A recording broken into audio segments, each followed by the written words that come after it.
हम्म, देखिए, बहुत ही ज्यादा परीक्षाओं में पूछे जाने वाला प्रश्न है। लिखा है कि यदि दो संख्याएं किसी तीसरी संख्या से क्रमशः 30% तथा 40% अधिक हैं तो पहली संख्या दूसरी संख्या का कितने प्रतिशत है। तो जब कभी भी इस तरीके के प्रश्न हो, आप सबसे पहले देख लीजिए कितनी संख्याएं दी गई है। लिखा है कितनी, तीसरी, यानी कि इसका मतलब 3 संख्याएं दी गई हैं। फर्स्ट संख्या, सेकंड संख्या और थर्ड संख्या। सबसे पहले आप संख्याओं को लिख लेंगे। जिसका आपको मालूम नहीं है उसको आपको 100% मानना है।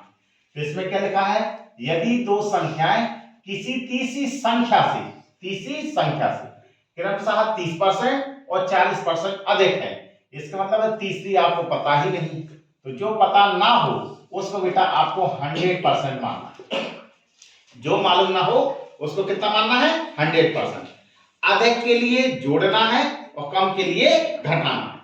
क्या कह रहा है कि दो संख्याएं हैं जो तीसरी संख्या से 30% है, तीसरी से 30%। इसका मतलब ये पहली संख्या और ये दूसरी संख्या। तो फर्स्ट संख्या कितनी हो जाएगी, इसका इससे 30% ज्यादा है तो 100 और 100 में 30 और जोड़ दीजिए तो कुल कितना हो गया, 130%।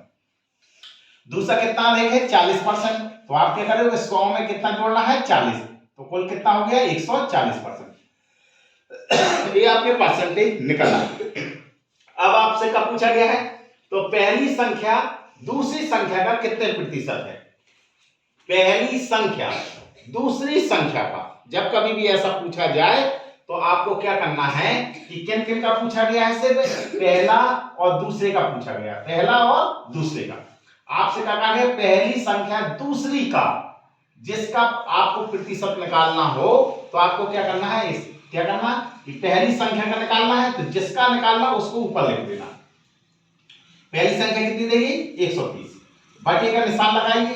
किसके सापेक्ष पूछा गया है, दूसरी का, और दूसरी का मान कितना दिया है, 140, और गुणा में बेटा 100 लिख दीजिए। बस हल कर लीजिए, 0 से 0 कैंसिल, 2 से काटेंगे 2 सत्ते 14, 2 से काटेंगे कितना हो गया 50, 50 से गुणा करवा दीजिए, 13 पचे 65, कितना हो गया 650 बटे में 7, 7 का भाग कर दीजिए और 7 63, कितना बचेगा 2, तो ये 20 हो जाएगा और 7 दूना 14, कितना बचेगा 6, दशमलव लगाएंगे तो 60 हो जाएगा, 7 8 56, फिर कितना बचेगा आपका 4, तो 7 पना 35, बस लगभग इतना परसेंट आ जाएगा। ठीक है, तो इतने परसेंट अधिक है। तो जब कभी भी ऐसे प्रश्न हो तो आपको बेटा ऐसे ही लगाना।